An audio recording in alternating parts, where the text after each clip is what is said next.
இப்போ என்னென்னு பார்த்தீங்களா? எஸ், பலாக்கொட்டை.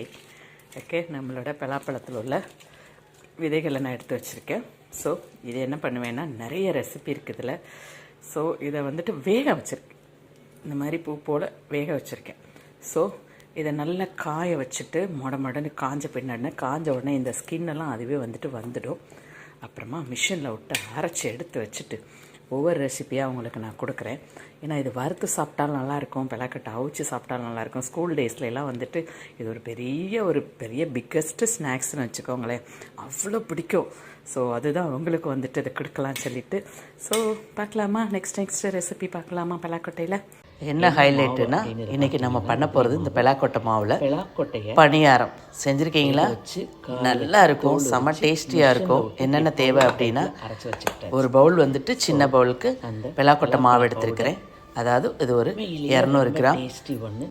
அதே மாதிரி ஒரு பவுல் அப்புறம் இட்லி மாவு எடுத்துருக்கிறேன். அதையும் அதோட மிக்ஸ் பண்ணிக்கோங்க. நல்ல கனிஞ்ச வாழைப்பழம் 2. என்ன பழமாக இருந்தாலும் பரவாயில்ல. நான் போட்டிருக்கிறது இன்றைக்கி நாட்டு வாழைப்பழம். மிக்சியில் நல்லா நைஸ் பேஸ்ட்டாக அரைச்சிக்கோங்க. அரைச்ச பேஸ்ட்டையும் அதோடு சேர்த்து மிக்ஸ் பண்ணிவிடுங்க. எல்லாத்தையும் ஒன்று போல் நல்லா மிக்ஸ் பண்ணி நம்ம கருப்பட்டியை வந்துட்டு கல் எடுக்கிறதுக்காக கொதிக்க வச்சு வடிகட்டி எடுத்துட்டோம்.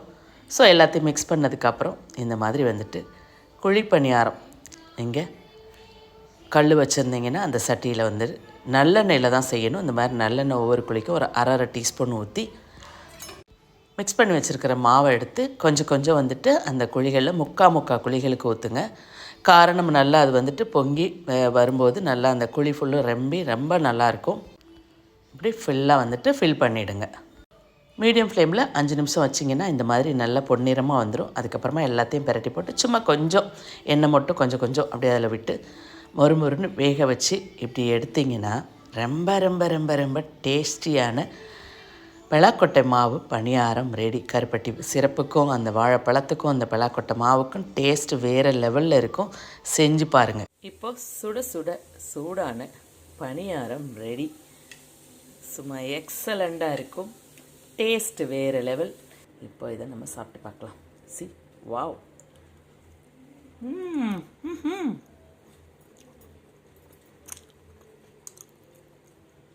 தரமாக இருக்குங்க.